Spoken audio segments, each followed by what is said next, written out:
नमस्कार विद्यार्थी मित्रांनो, स्वागत आहे सर्वांचं आपल्या यूट्यूब चॅनलवर. मित्रांनो, आजच्या या व्हिडिओमध्ये आपण आर-आर-बी ग्रुप डी म्हणजेच रेल्वे भरती गट ड चा जो आज झालेला पेपर आहे, दिनांक 14 डिसेंबर 2025 रोजी झालेले जे काही शिफ्ट होत्या, तर त्या शिफ्ट मधील करंट अफेअर, चालू घडामोडी आणि जीके चे प्रश्न आपण आजच्या या व्हिडिओमध्ये बघणार आहोत. बघा, सदर प्रश्न हे आपल्याला विद्यार्थ्यांच्या मार्फत प्राप्त झालेले आहेत, तर तेच प्रश्न आपण आजच्या या व्हिडिओमध्ये घेणार आहोत. चला तर मग व्हिडिओला सुरुवात करूया. तत्पूर्वी जर चॅनलवर नवीन असाल तर सर्वांनी चॅनलला सबस्क्राइब करायचं आहे आणि व्हिडिओला लाईक करायचं आहे. ओके, बघा आजच्या या सेशन मधील पहिला प्रश्न बघा आपल्या स्क्रीनवरती आहे. काय आहे प्रश्न विद्यार्थी मित्र? बघा, जानेवारी 2025 ओके, जानेवारी 2025 मध्ये इस्रोचे नवीन अध्यक्ष म्हणून कोणाची नियुक्ती करण्यात आली, असा प्रश्न आपल्याला आज रेल्वे ग्रुप डी गट ड मध्ये विचारण्यात आलेला होता. ओके, बघा आता इस्रो काय विद्यार्थी मित्र? Indian space research organisation. काय? Indian space research organisation. या ठिकाणी अध्यक्ष म्हणून कोणाची निवड करण्यात आली? ऑप्शन्स बघा, ए डॉक्टर व्ही नारायण, बी या ठिकाणी के सिवान, 3 आहे के एस सोमनाथ आणि 4 आहे नम्मी नारायण. तर विद्यार्थी मित्र 2025 मध्ये कोणाची झाली? त्या ठिकाणी डॉक्टर व्ही नारायण यांची नियुक्ती करण्यात आली 2025 मध्ये. ऑप्शन नंबर 1 आपल्या या प्रश्नाचं योग्य उत्तर आहे. ओके, बघा यांच्यापूर्वी कोण होते? यांच्यापूर्वी होते एस सोमनाथ. ओके, बघा हे या ठिकाणी इस्रोचे जे आहे अध्यक्ष म्हणून त्याची नियुक्ती करण्यात आलेली आहे. आता याचं आपण स्पष्टीकरण समजून घेऊया, म्हणजे या टॉपिकवर आपल्याला जर कुठल्याही पद्धतीने जर प्रश्न विचारतात त्या ठिकाणी आपला चुकता कामा नाही. ओके, बघा आता या ठिकाणी काय आहे? अवकाश विभागाचे सचिव आणि अवकाश या ठिकाणी आयोगाचे हे आहेत. आता अध्यक्ष म्हणून नेमणूक करण्यात आली यांची. आता हे काय? अवकाश विभागाचे सचिव आणि भारतीय अंतराळ संशोधन संस्थे म्हणजे इस्रोचे हे अध्यक्ष असतात. 14 जानेवारी 2025 रोजी त्यांनी पदभार स्वीकारला. ओके, बघा या ठिकाणी व्ही नारायण यांनी कधी पदभार स्वीकारला? तर 14 जानेवारी 2025. ओके, 14 जानेवारी 2025 रोजी जो आहे त्यांनी पदभार त्या ठिकाणी स्वीकारला. आणि स्वदेशी क्रायोजेनिक इंजिनचे ते प्रवर्तक आहेत. ओके, स्वदेशी क्रायोजेनिक इंजिन जे आहे त्याचे ते प्रवर्तक आहेत. त्यांचे एमटेकचे शिक्षण आणि हे जे आहे IIT खरगपूर येथून झालेले आहे आणि 1984 मध्ये ते इस्रो मध्ये रुजू झाले. ओके, बघा व्ही नारायण कधी रुजू झाले होते इस्रो मध्ये? तर 1984 मध्ये. आणि इस्रोचे ते 11वे अध्यक्ष ठरलेले आहेत. कितवे अध्यक्ष आहेत? 11वे अध्यक्ष आहेत. ओके, व्ही नारायण हे 11वे आहेत आणि एस सोमनाथ हे 10वे अध्यक्ष होते. 9वे अध्यक्ष कोण होते? तर के सिवान हे 9वे अध्यक्ष होते. 2018 ते 2022 असा त्यांचा कालावधी होता. आणि 10वे अध्यक्ष एस सोमनाथ तुम्हाला सांगितलं होतं. ओके, बघा या पद्धतीची या ठिकाणी आपल्याला महत्वपूर्ण आपण माहिती या ठिकाणी अभ्यासलेली आहे. तुम्हाला ही पीडीएफ देखील डाउनलोड करता येणार आहे विद्यार्थी मित्र. पीडीएफ मिळवण्याकरता तुम्ही आपलं चॅनल जॉईन करायचं आहे. ओके, यानंतर पुढील प्रश्न बघा, 2025 मध्ये एकूण किती व्यक्तींना पद्म पुरस्कार प्रदान करण्यात आला? बघा या ठिकाणी 2025 मध्ये एकूण किती व्यक्तींना पद्म पुरस्कार प्रदान करण्यात आला म्हणजे देण्यात आला, असा प्रश्न या ठिकाणी आपल्याला विचारलेला आहे. किती व्यक्तींना? बघा ऑप्शन्स बघा, 138, 139, 140 की 141. तर विद्यार्थी मित्र एकूण जे पद्म पुरस्कार आहेत ना, पद्म ओके, पद्म पुरस्कार किती व्यक्तींना मिळाले? तर एकूण 139 व्यक्तींना जे आहे 2025 मध्ये पद्म पुरस्कार प्राप्त झालेले आहेत. ओके, बघा याची घोषणा विद्यार्थी मित्र कधी करण्यात आली होती? घोषणा जी आहे ही 25 जानेवारी ओके, 25 जानेवारी 2025 रोजी या पुरस्काराची घोषणा करण्यात आलेली होती. बघा राष्ट्रपतींच्या हस्ते हा पुरस्कार देण्यात आला. ओके, बघा घोषणा 25 जानेवारी 2025 आणि जे वितरण आहे ऍक्च्युअल मध्ये वितरण हे 28 एप्रिल 2025 रोजी झालं. आणि कोणाच्या हस्ते? तर देशाच्या राष्ट्रपती श्रीमती द्रौपदी मुर्मू यांच्या हस्ते हे वितरण करण्यात आलं होतं. ओके, बघा आता आपल्याला पद्म पुरस्कार विचारले, डेफिनेटली आपल्याला बघा पद्मविभूषण विचारू शकतात. ओके,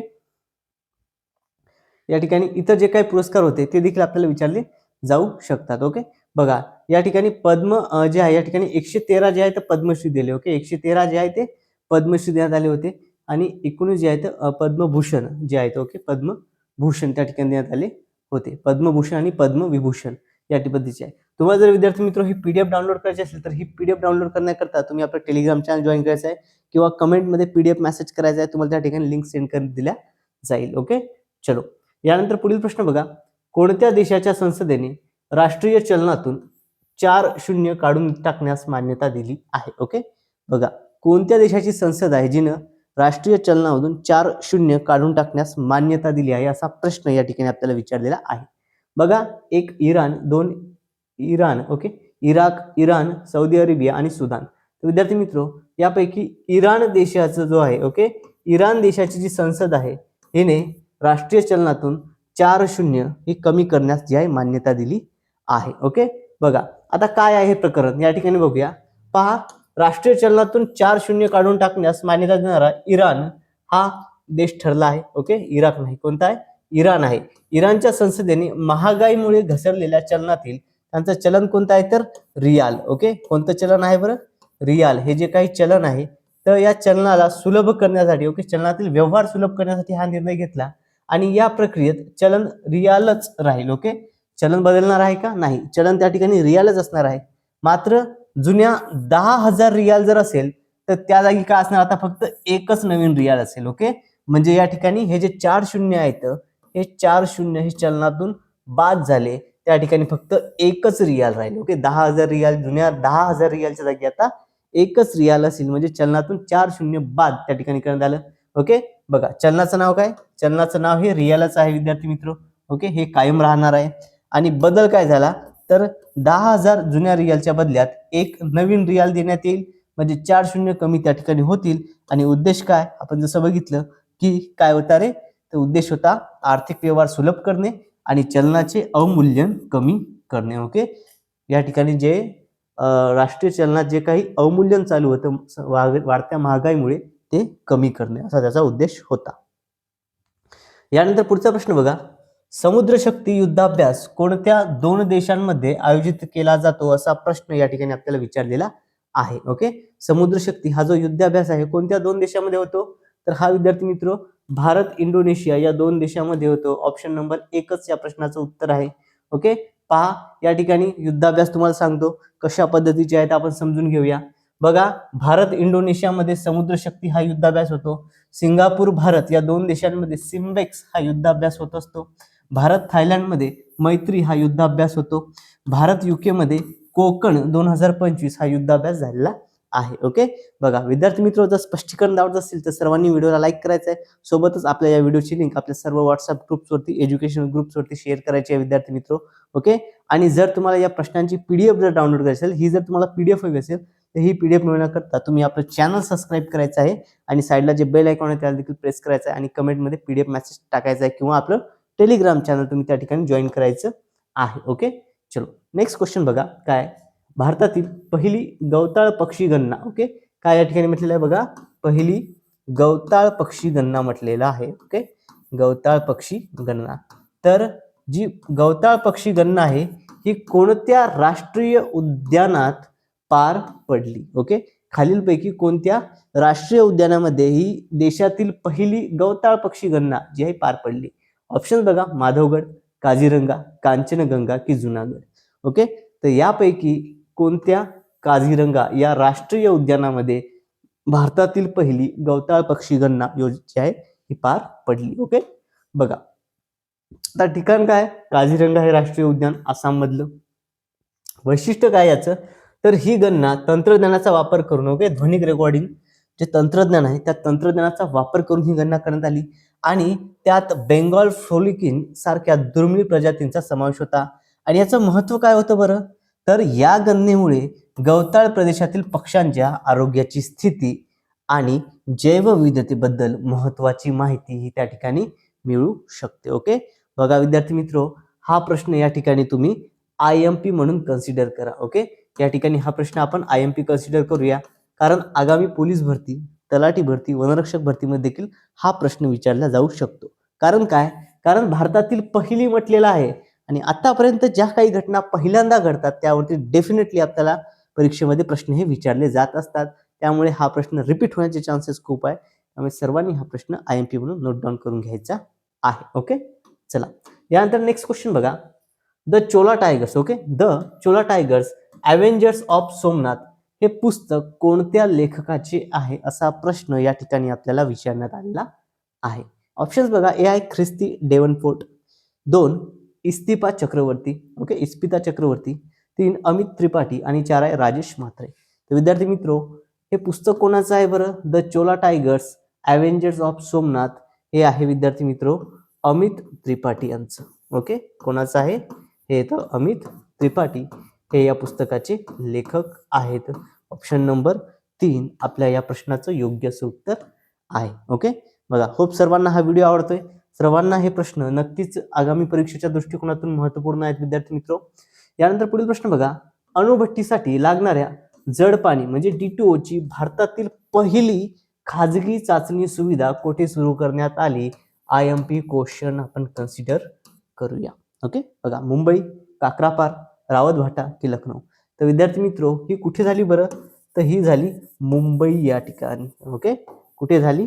मुंबई. ऑप्शन नंबर 1 आपल्या या प्रश्नाचं योग्य असं उत्तर आहे. ओके, भारतातील पहिली काय साठी लागणार जे जड पाणी आहे, तर त्या जड पाण्याचं या ठिकाणी काय भारतातील पहिली खाजगी चाचणी सुविधा केंद्र हे मुंबई या ठिकाणी सुरू करण्यात आलेलं आहे. ओके, चलो, यानंतर पुढील प्रश्न बघा, कारगिल विजय दिनाच्या 26व्या वर्धापन दिनानिमित्त कोणत्या राज्यात कारगिल शौर्य वाटिका स्थापन करण्यात आलेली आहे? ओके, बघा, कारगिल शौर्य वाटिका म्हटलेला आहे या ठिकाणी कोणत्या राज्यात स्थापन करण्यात आलेली आहे बरं? कारगिल शौर्य वाटिका. ओके, तर ही विद्यार्थी मित्र कोणत्या राज्यात स्थापन करण्यात आली आहे? तर ही राजस्थानमध्ये. ओके, कुठे? राजस्थान या राज्यात ही स्थापन करण्यात आलेली आहे. ऑप्शन नंबर 1 राजस्थान हे आपल्या प्रश्नाचं योग्य असं उत्तर आहे. ओके, बघा, कारगिल विजय दिनानिमित्त जे 26वा वर्धापन दिन होता त्यानिमित्त या ठिकाणी शौर्य वाटिका जी आहे राजस्थान या राज्यामध्ये स्थापन करण्यात आलेली आहे. यानंतर पुढील प्रश्न आहे बघा, GST 2.0 बघा, लेटेस्ट करंट अफेअरवर आहे हा प्रश्न. IMP आहे, पुढील परीक्षेमध्ये देखील विचारण्याचे चान्सेस आहेत. ओके, GST 2.0 अंतर्गत नवीन दरांची अंमलबजावणी केव्हापासून झाली? ओके, नवीन दर जे आहे त्यांची अंमलबजावणी ही कधीपासून झाली असा प्रश्न या ठिकाणी आपल्याला विचारलेला आहे. ऑप्शन्स बघा, 1 आहे 3 सप्टेंबर 2025, 2 22 सप्टेंबर 2025, 3 2 सप्टेंबर 2025 आणि 1 आहे 1 जुलै 2025. बघा, GST 2.0 याची जी अंमलबजावणी आहे, जी ऍक्च्युअल अंमलबजावणी आहे ही कधी पण झाली? तर 22 सप्टेंबर 2025. ओके, त्यामुळे ऑप्शन नंबर 2 22 सप्टेंबर 2025 हे आपल्या प्रश्नाचं योग्य असं उत्तर आहे. ओके, चलो, यानंतर नेक्स्ट क्वेश्चन बघा, भारतातील पहिली ड्रोन आधारित कृत्रिम पाऊस चाचणी कोणत्या राज्यात झाली? बघा, भारतातील पहिली ड्रोन आधारित कृत्रिम पाऊस चाचणी जी आहे ही कोणत्या राज्यात झाली असा प्रश्न या ठिकाणी आपल्याला विचारलेला आहे. पर्याय बघा या ठिकाणी विद्यार्थी मित्र, गुजरात, महाराष्ट्र, राजस्थान आणि तेलंगणा. तर कृत्रिम ड्रोन आधारित जी पहिली पाऊस चाचणी आहे ही राजस्थान या राज्यामध्ये झाली होती. त्यामुळे ऑप्शन नंबर 3 राजस्थान हे आपल्या प्रश्नाचं योग्य असं उत्तर आहे. ओके, ड्रोनचा वापर करून त्या ठिकाणी कृत्रिम पाऊस हा पाडण्यात आला. ओके, ही चाचणी कुठे झाली? तर राजस्थानमध्ये झाली. ओके, चलो, यानंतर नेक्स्ट क्वेश्चन बघा, SEBI, okay, stock exchange bureau of India च्या अध्यक्षपदी कोणाची नेमणूक करण्यात आली असा प्रश्न या ठिकाणी आपल्याला विचारलेला आहे. बघा, डॉक्टर व्ही नारायण, 2 आहे तुहिन कांता पांडे, 3 आहे दिनेश महेश्वरी आणि 4 आहे व्ही सुब्रमण्यम. तर विद्यार्थी मित्र, या ठिकाणी सेबीच्या अध्यक्षपदी कोणाची नेमणूक झाली? तर तुहिन कांता पांडे. ओके, हे काय आहे? हे सेबी अध्यक्ष आहेत. ओके, या ठिकाणी सेबी अध्यक्षपदी यांची नियुक्ती करण्यात आली. ऑप्शन नंबर 2 आपल्या या प्रश्नाचं योग्य असं उत्तर आहे. ओके, व्ही नारायण आपण बघितलं हे कशाचे आहे? तर हे इस्रोचे अध्यक्ष आहेत. व्ही नारायण इस्रोचे अध्यक्ष आहेत. ओके, दिनेश महेश्वरी हे राष्ट्रीय कायदा आयोग. ओके, दिनेश महेश्वरी हे कशाचे अध्यक्ष आहेत बरं? ओके, तर हे राष्ट्रीय कायदा आयोगाचे अध्यक्ष आहेत. या ठिकाणी आपण एकाच क्वेश्चन वरून या ठिकाणी ऑप्शन देखील डिफाईन करून जे दुसरे प्रश्न तयार होऊ शकतात त्याची कल्पना देखील आपण या ठिकाणी घेतलेली आहे. होप सर्वांना हे सेशन आवडत असेल, हे प्रश्न समजत असतील.